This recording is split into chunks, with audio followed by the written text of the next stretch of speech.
क्या है 371 और क्या है शेड्यूल 6 जिसकी लद्दाख के लोग मांग कर रहे हैं। देखिए 5 अगस्त 2019 को कश्मीर से 370 हट गया। 370 में कश्मीर को अपना अलग संविधान बनाने का अधिकार देता था और 35A जो था वो ये कहता था कि जो रिमेन भारत है, जो शेष भारत है, वहां के लोग कश्मीर में जाके अस्थायी रूप से नहीं रह सकते। ये दोनों धाराएं को हटा दिया गया था जम्मू कश्मीर से। हालांकि उस समय काफी सिक्योरिटी बढ़ा दी गई थी, इंटरनेट शटडाउन किया गया था जो वक्त के हिसाब से जरूरी था, और अगर ये सब नहीं किया गया रहता तो कश्मीर में उस समय इतनी शांति से ये नहीं हट सकता था।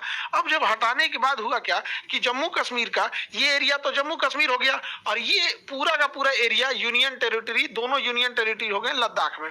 अब चीजें कहां से बदलती है, देखिए जम्मू कश्मीर को बजट ज्यादा मिल रहा है और लद्दाख को बजट कम मिल रहा है।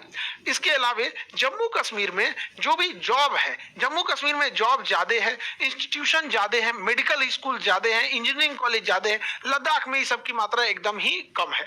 इसके अलावा जम्मू कश्मीर की इकोनॉमी ठीक चलती है। वहां ड्राई फ्रूट जो होता है पूरे इंडिया में सबसे ज्यादा ड्राई फ्रूट के मामले में कश्मीर फेमस है। यहाँ पे कश्मीर का सेब, कश्मीर का केसर, ये वॉलनट्स, ये अखरोट, ये सब चीजें वहां बहुत जाती है, जबकि लद्दाख पूरी तरह से बंजर एरिया है। तो लद्दाख के लोग इसका कह रहे हैं कि भाई आप एक ही हमारे पे भी देखिए यहाँ पर इस चीज को गौर करने के लिए। लद्दाख में एक और प्रॉब्लम क्या है, टूरिज्म अगर देखेंगे तो कश्मीर के एरिया में टूरिज्म बहुत बेहतर ढंग से है यहाँ पर, लेकिन अगर वहीं लद्दाख की बात करेंगे तो वहाँ बंजर पहाड़ है, बहुत हार्ड वहां पे जाना होता है, सड़कें भी उतनी अच्छी से नहीं है, बर्फ का बहुत मार झेलना पड़ता है, मौसम एकदम खतरनाक हो जाता है लद्दाख के एरिया का।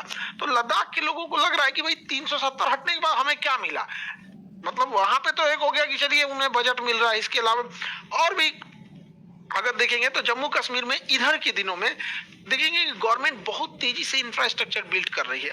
अभी T5 T15 से T15 ये सब करके टनल्स का निर्माण किया गया है, वहां पे बहुत बड़े ब्रिजेस का निर्माण किया गया है, चिनाब नदी वगैरह पर रेलवे नेट कनेक्टिविटी को बढ़ाया जा रहा है। लेकिन लद्दाख में ये सब नहीं हो रहा है, तो लद्दाख के लोगों का भी गुस्सा है इस बात को लेकर। अब सबसे बड़ा क्या हुआ, जब 2019 में 5 अगस्त 2019 को जब कश्मीर को दो भागों में तोड़ा गया तो कहा गया कि ये भी यूनियन टेरिटरी रहेगा और ये भी यूटी रहेगा, यूनियन टेरिटरी। लेकिन जम्मू कश्मीर के यूनियन टेरिटरी को इन्होंने विधानसभा दे दिया, और विधानसभा देने की वजह से कि जम्मू कश्मीर पर केंद्र सरकार का 100% कंट्रोल नहीं रहेगा, बल्कि बड़े बड़े मुद्दों पर कंट्रोल रहेगा। और मीडियम और छोटे लेवल के लिए जम्मू कश्मीर विधानसभा बना दी गई ताकि यहाँ के लोग चुनेंगे और यहाँ के लोग अधिकारियों पे अपना कंट्रोल रखेंगे, जबकि लद्दाख को यूनियन टेरिटरी में विधानसभा का दर्जा नहीं दिया गया। अब जब विधानसभा का दर्जा नहीं दिया जाएगा तो जम्मू कश्मीर को तो अपने लीडर्स मिलेंगे जो इनकी बातों को विधानसभा तक ले जाएंगे, और विधानसभा एक पावरफुल चीज होती है, यहाँ कोई भी बात बोलेंगे रिकॉर्ड होता है, उस पर जवाब देना होता है, क्या प्रोग्रेस हुआ क्या प्रोग्रेस नहीं हुआ।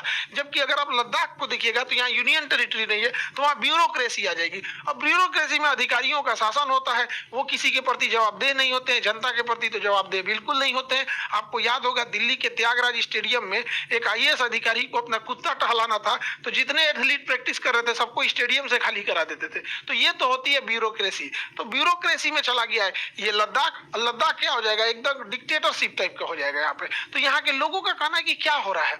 और 2019 से जब 370 हट गया तो बहुत सारी कंपनी यहाँ आके, प्राइवेट कंपनी यहाँ इंफ्रास्ट्रक्चर बिल्ड करने लगी, टूरिस्ट प्लेस खोलने लगे, बड़े बड़े होटल खोलने लगे, रेस्टोरेंट खोलने लगे। इससे क्या है कि लद्दाख की जो मूल जो स्ट्रक्चर था कि लद्दाख एक नेचर वाला था, वो अपने जीवो प्रकृति और पर्यावरण से मेल मिलाप करके रहता था, लद्दाख की ये चीजें खराब होने लगी, जिस वजह से लद्दाख के लोग सड़कों पर उतर गए और लद्दाख को बचाने की मांग करने लगे। और वो लोग का मांग में एक चीज था कि वो लोग शेड्यूल 6 में जोड़ने के लिए कह रहे थे, our demand to add Ladakh in schedule 6। अब ये शेड्यूल 6 क्या है, लद्दाख में इस चीज को एक नेतृत्व प्रदान कर दिए सोनम वांगचुक, जिनके ऊपर 3 इडियट फिल्म भी बनी है। इन्होंने बहुत कुछ किया है देश के लिए, सेना के लिए इन्होंने सोलर हीटेड टेंट का भी निर्माण किया था, इंटरनेट नहीं पहुंच पा रहा था तो वाईफाई की जगह लाईफाई से इंटरनेट पहुंचाया था, वहां पर घरों को बनाया था जो हीटेड थे, दिन में समय सूर्य की रोशनी और गर्मी को अंदर आने देती थी, रात में उसे बाहर नहीं जाने देते थे। तो इन्होंने भी इस चीज का बड़ा नेतृत्व किया, कई बार इन्होंने अनशन किया, कई बार इन्हें हाउस अरेस्ट करने की भी नौबत आ गई। उसके बाद इन्होंने एक बड़े प्रोटेस्ट को अंजाम दिया, जिससे कि सरकार अब फाइनली कुछ विचार कर रही है लद्दाख के लिए। देखिए जिन जगहों पर जैसे जम्मू कश्मीर पहले तो ऐसे था, अब यहाँ पे जम्मू कश्मीर बना दिया गया, यहाँ दे दिया गया विधानसभा। और जिस जगह पर विधानसभा नहीं दिया गया है तो जनता की बात कौन सुनेगा? अधिकारी जनता का तो चुन के नहीं आते हैं, वो तो यूपीएससी का एग्जाम दे के आते हैं। अब जनता का तो कुछ सुनते ही नहीं है, वो जवाबदेह भी नहीं होते। और विधानसभा है तो जनता का नहीं सुनिएगा तो अगले बार वोट डालना पड़ेगा, 5 साल बाद आप हटा दिए जाएंगे। तो इसके लिए बनाया गया था शेड्यूल 6। भारतीय संविधान का शेड्यूल 6 जो है ये जनजातीय क्षेत्रों को अपना अलग कानून बनाने का अधिकार देता है डिस्ट्रिक्ट लेवल पर, पूरे बड़े लेवल पे नहीं देता है। ये देता है ऑटोनोमस डिस्ट्रिक्ट काउंसिल, जिला लेवल पर। जिस जिला में ऐसा लगता है कि नहीं यहाँ पर इन्हीं लोगों की स्वायत्तता होनी चाहिए, जैसे आप देखेंगे असम, मेघालय, त्रिपुरा, मिजोरम, ये 4 स्टेट हैं। असम, मेघालय, त्रिपुरा, मिजोरम, ये 4 स्टेट ऐसे हैं जहां पर इन्हें अपनी स्वायत्तता दी जाती है। जैसे एग्जाम्पल के तौर पे मेघालय में 3 पहाड़ है, गारो, खासी, जैंतिया। तो खासी जनजाति जो है, खासी जनजाति आज भी वहां मातृसत्तात्मक है। वहां पे तो बहुत सारी जनजातियां हैं जिसमें, जैसे हम लोग का समाज पितृसत्तात्मक है, यहाँ पे लोग पिता का नाम बताते हैं, माता का नाम नहीं बताते। कोई पूछे किसके लड़के हो तो पिता का नाम बताएगा, लेकिन वहां माता का नाम। तो ऐसे अलग अलग जगहों पे कई ऐसे जगह हैं जहां पे अभी भी नर कंकाल रखे जाते हैं। अब भारतीय संविधान के हिसाब से अब नर कंकाल खोपड़ी नहीं रख सकते, तो वो जनजातीय क्षेत्र की होगा। तो वहां क्या है, शेड्यूल 6 कहता है कि जिस जिले में इस तरह के जनजातीय या बहुत पुराने ट्राइबल्स रहते हैं वहां उन्हें ऑटोनोमस डिस्ट्रिक्ट काउंसिल दिया जाए। जबकि देखिए 370 क्या था, पूरे राज्य को ऑटोनोमी दे देता था, पूरे राज्य को स्वायत्तता दे रहा था। लेकिन आर्टिकल 6 उस राज्य के अंदर कुछ खास एरियाज को मतलब अधिकार देता है। तो यही कहना है लद्दाख के लोगों का कि यहाँ बड़ी बड़ी कंपनियां आ जाएंगी और ये पूरी पहाड़, पूरी इकोसिस्टम को नाश देंगे, इसलिए हमें शेड्यूल 6 दे दीजिए। और शेड्यूल 6 में हम डिसाइड करेंगे कि कौन कौन एरिया ऑटोनोमस रहेगा। वो डिसाइड कर देंगे, जो जो हाईली सेंसिटिव जोन है उसको एडीसी में डाल देंगे, ऑटोनोमस डिस्ट्रिक्ट काउंसिल, कि यहाँ कोई आके इन्वेस्टमेंट नहीं कर सकता है। तो जिस जिस जगहों को बचाना चाहते हैं, जैसे बिहार में, जैसे अगर कोई घाट है, बिहार की जितनी नदियां हैं उसके घाट पे छठ की पूजा होती है। पता चला कोई कंपनी आई और घाट को कह दिया कि हम इसको अपने लिए यूज करेंगे, छठ पूजा आप कहीं और करके दीजिए, बवाले हो जाएगा। तो हम लोग भी उसके लिए क्या कहेंगे कि भाई एक काम करो, तुम्हें कंपनी बनाना है तो ये छठ का जो घाट है ना, ये हम लोग के लिए छोड़ दो शेड्यूल 6 में, इसमें हम ही लोग का अपना ऑटोनोमस रहेगा। तो शेड्यूल 6 जो है ना 370 बहुत बड़े लेवल पे था, वो पुलिस वगैरह सबका अधिकार दे देता था, जबकि शेड्यूल 6 एक लिमिटेड अधिकार देता है। लेकिन शेड्यूल 6 में भी एक खराबी है, ये जनजातीय क्षेत्रों को ही दिया जाता है।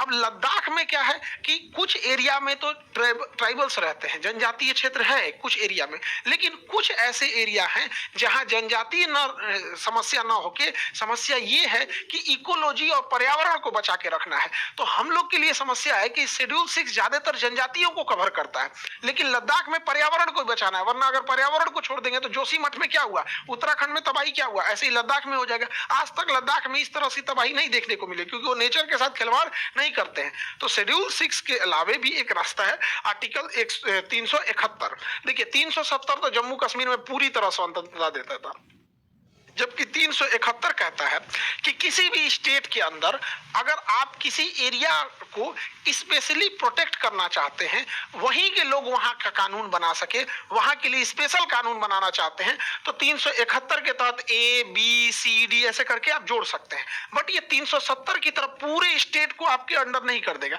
कोई स्टेट के अंदर कोई खास चीज को आप रोक सकते हैं। जैसे गुजरात में कोई एरिया है, जैसे कच्छ का एरिया सेंसिटिव है, तो 371 में डाल देंगे कि हाँ इस कच्छ के एरिया सेंसिटिव एरिया है, यहाँ आप कंस्ट्रक्शन नहीं कर सकते। उसी तरह से हालांकि ये चीजें 370 इतना हार्ड नहीं है, बट ये है कि किस खास एरिया को कर सकते हैं। अब इसमें ये रोक टोक नहीं है कि आप जनजातियों के लिए ही करिएगा, आप किसी चीज के लिए कर सकते हैं। जैसे 371 में महाराष्ट्र और गुजरात के लिए कुछ एरियाज को स्पेशली किया गया था। 371 ए में ये स्पेशल प्रोविजन दिया गया था नागालैंड के लोगों को कि कुछ खास एरिया में अपने ट्राइबल्स को रह सकते हैं। 371 बी में जो था वो असम में था, 371 सी के मणिपुर में, उसी तरह आंध्र प्रदेश में था। तो ऐसे ऐसे करके था। तो उसी में यहाँ पे 371 बी सी डी ई ऐसे करके है, तो हम लोग बेसिकली इसे जोड़ना चाहेंगे। अब सरकार इस बात का प्लान कर रही है कि लद्दाख को 371 के तहत जो जो मांगे हैं उनकी, कि हमारा नेचर डिस्टर्ब नहीं होनी चाहिए, हमारी नदियां दूषित नहीं होना चाहिए, यहाँ इतने फ्लोर से ऊपर बिल्डिंग्स नहीं होनी चाहिए, जब भी बिल्डिंग बनेगी तो कॉटेज शेप में बनेगी, तो वो सब चीजों को 371 के तहत जोड़ दिया जाएगा। वो एक अलग कानून ना होके बल्कि वो एक अलग प्रावधान हो जाएगा कि अगर आपको जाना है तो आपको ये चीज फॉलो करना पड़ेगा। वो 370 इतना हार्ड नहीं होगा, वो जरूरी रहता है किसी भी चीज को बचा के रखने के लिए। हम लोगों को भी खड़े रहना होगा लद्दाख के लोगों के साथ, क्योंकि लद्दाख के लोग हैं जो कारगिल में ही सबसे पहले सूचना उन्होंने ही दिया था। वो लद्दाख के लोग हैं, चाइना उनके लाख प्रलोभन दे देता है, वो कभी चाइना की ओर से नहीं जाते हैं, वो भारत के लिए दृढ़ संकल्पित होकर खड़े रहते हैं और हमेशा भारतीय सेना की मदद की है, चाहे वो रास्ता दिखाने में, चाहे उन्हें गुप्त सूचना देने में। तो लद्दाख के लोगों का जो कहना है, तो सरकार इसे 371 में रखने के लिए सोच रही है।